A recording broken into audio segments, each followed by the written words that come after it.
Well, hey there, hi. So, yeah, it's been a while, but oh well. Time for a monthly wrap up. I DNF'd 6 books. They're over there.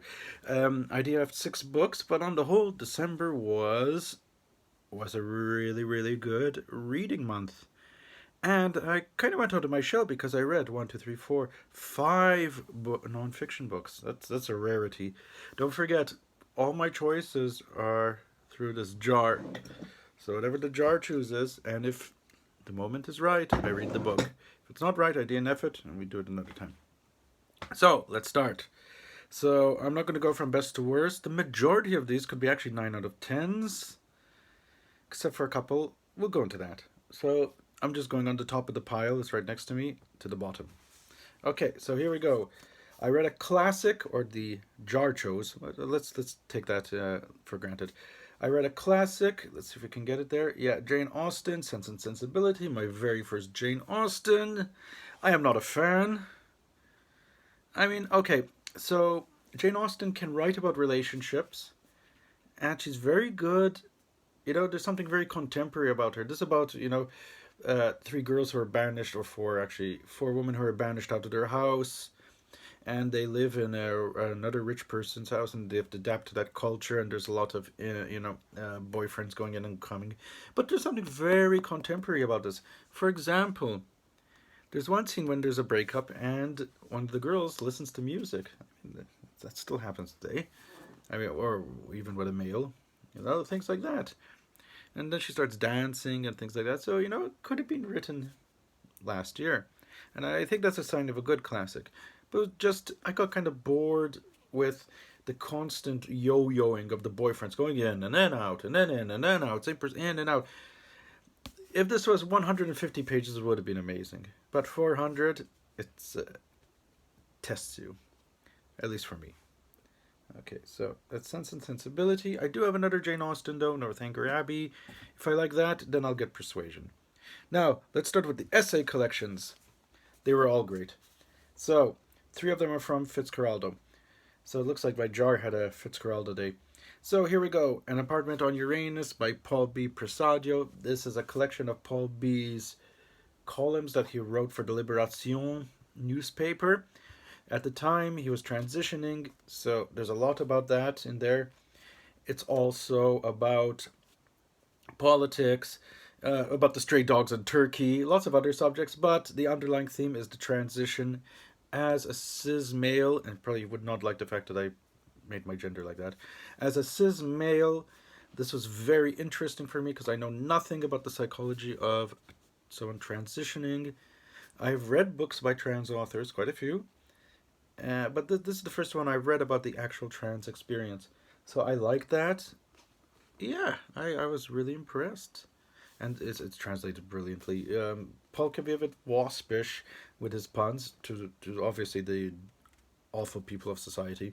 That made me laugh. And the translator Charlotte Mandel, I'll be mentioning translators as well, really got that out.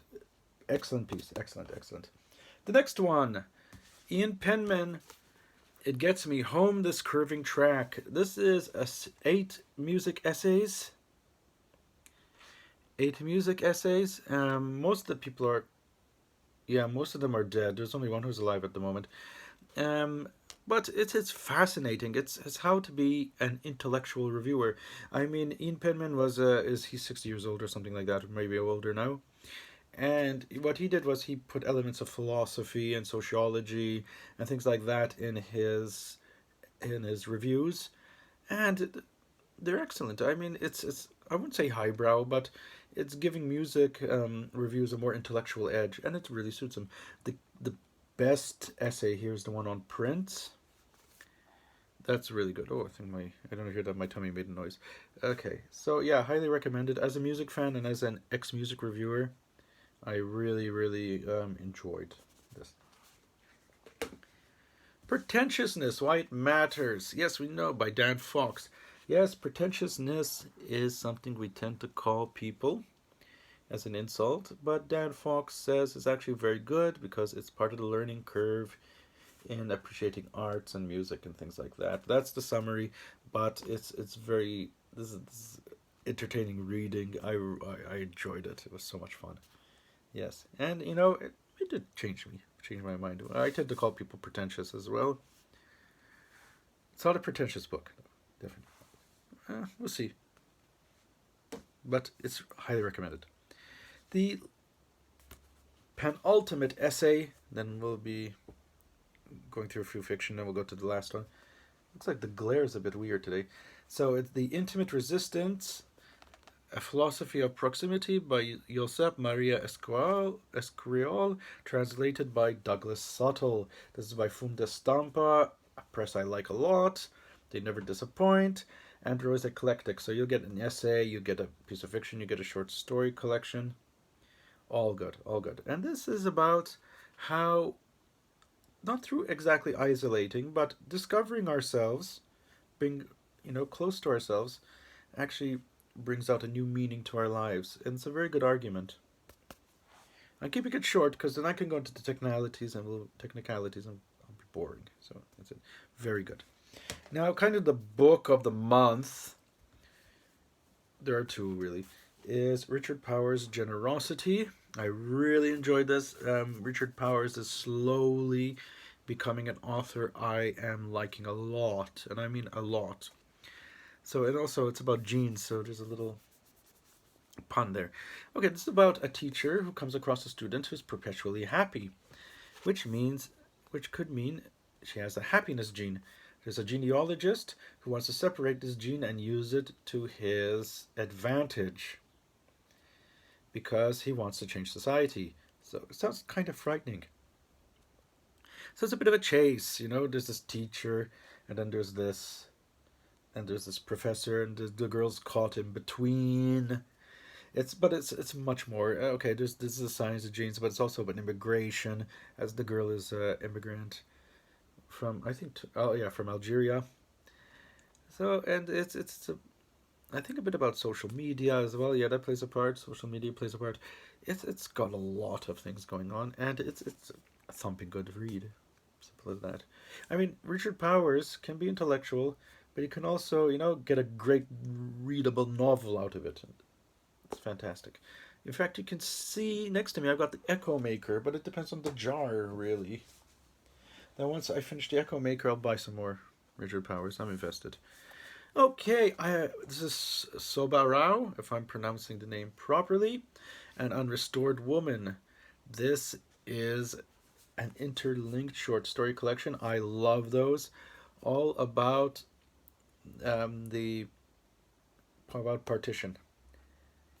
And it talks about partition through different aspects, past, future, present. All these people are, unrestored. It refers to women who don't have a husband. These sentences have these stories have twists, the recurring characters as they're interlinked. And I haven't read an Indian author for such a long time. So that was good. That was good.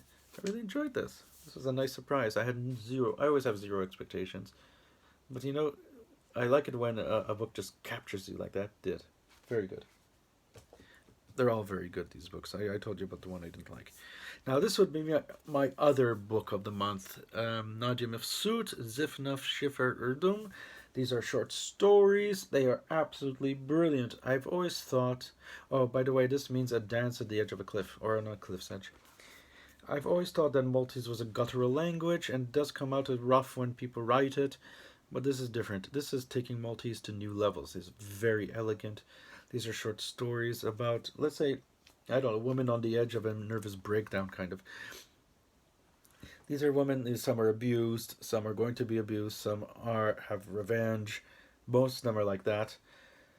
And they're all kind of survival stories in a way. I mean, these are short stories, though, it's fiction. But it's just, even the structure of the story is very circular. Like the first one, what he does is he believes that if every time every person he dates is indecisive, he dumps her.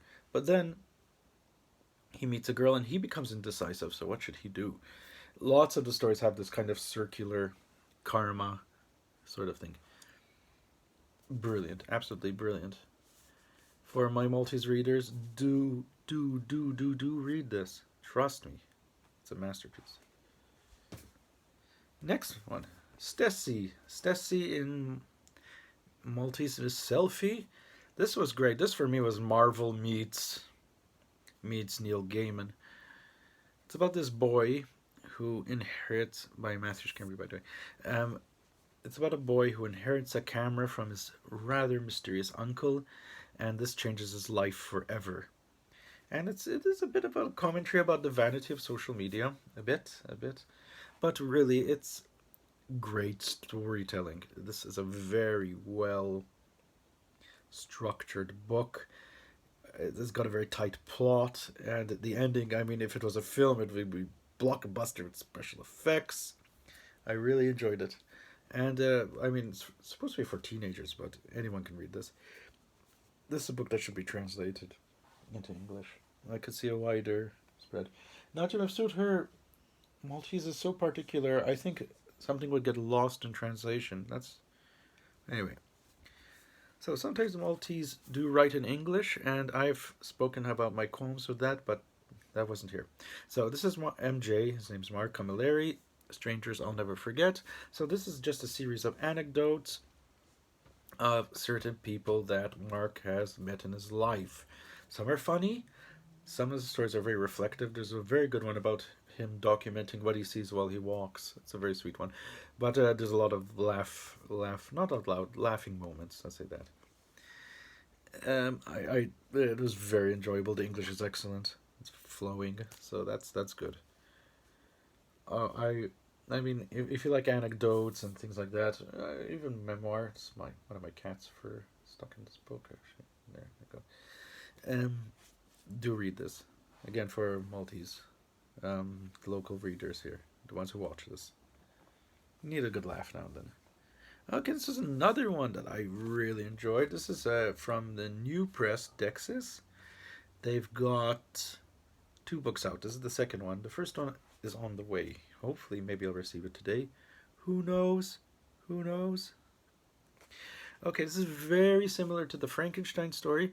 This is about a mad scientist who builds a woman, and then this woman is kidnapped, and this guy has to come back, goes back to, I think, London, and he has this great plan. Now, it's, again, another well-constructed story, but also, since it takes place in Victorian times, it also talks about the things that happened in that era. So, for example, the mad scientist starts learning about economics, and he wants to use his inventions to get money and things like that. It's quite clever. It's I read this. Read it. Read it. Read it. That's all I can say. Read it. If you're a fan of Frankenstein, read this. That's all. It's gory in places. It's thrilling. It's a lot of fun. You know, it's one of those, read in 2 sittings and, yeah. You're ready with that. Last 3, because we're going to the 13-minute mark. Okay, this is Ilwa by Albert Camus. So this is the Albert Camus' The Fall, which has been translated into Maltese by Tony Aquilina. Okay, so I've never read it in English. This is the first time I'm reading in Maltese. When I read something like this, I put another critical hat on. Is the translator able to get the philosophy of the person out in this case? And yes, this is seen as Albert Camus' more heavily existential novels. That comes out clearly. Now this is a personal thing. I think I've grown out of Camus. If I was maybe 17, I would have loved this. Even the English version. So it's not the translation. It has nothing to do with it. It's just the book itself. I grew out of Camus. Simply, I was thinking, okay, so you say, this is about existence. Yeah. Oh, ho-hum. Yeah, okay, this angst. Yeah, okay, you did this. Oh, well. So it's more age. So I think Camus is strictly for the young youth. Anyway. Ocean Vuong. On Earth We're Briefly Gorgeous. Finally, this has been on my TBR for ages. It broke me completely. This is about a gay man writing a letter, and there's a reason why I write that. I said that. a gay man writing a letter to his mother, and it's a whole confessional.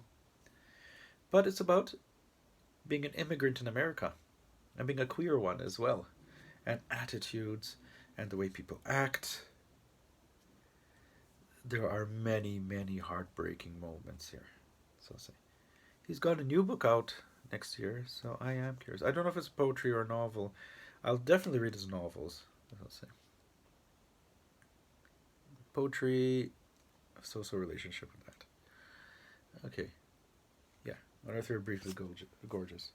And last, we've got Seed by Joanna Welsh. Due to now, in the next few videos, you're going to be seeing reviews of books I actually received around summer, but I'm not going to go to my life.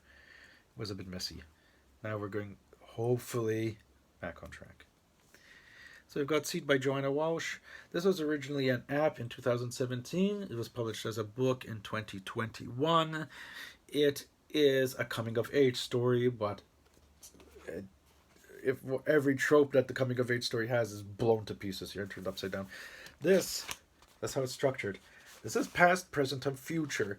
A teenager has a strange experience which causes her to grow up, but she's also talking about what happens to her now and what's going to happen to her in the future. It's amazing. It's a commentary on lots of things, not just growing up. It's about attitude, psychology. It's deep. We call it Seed because it just branches and grows with each chapter. The book takes place, the past bit takes place in 1988 over the span of 3 months. Sometimes it's a bit shocking, disturbing, but it's, if you like experimental literature, it's quite readable, so no qualms. And that's it. 17 minutes of me yabbering about books. How was your reading month? Do you have something to look forward to in the new year? Who knows? Let's see. At the moment, I'm currently reading Mrs. Death and Mrs. Death by Selena Godin. I've got the books of Jacob waiting for me in my pile. The jar chose that. Or did I choose that? I don't know. But that's the way it's going. I am not minding this at the moment. So I'm going to keep on with this system. Anyway, I hope you have a good December. Happy New Year, etc., etc. Don't hesitate to like and subscribe, and comment below if you read anything great. I get some good comments. I'm really happy about that. And thanks for supporting the channel. Thanks for publishers for sending me books. Everything. Okay then. Bye.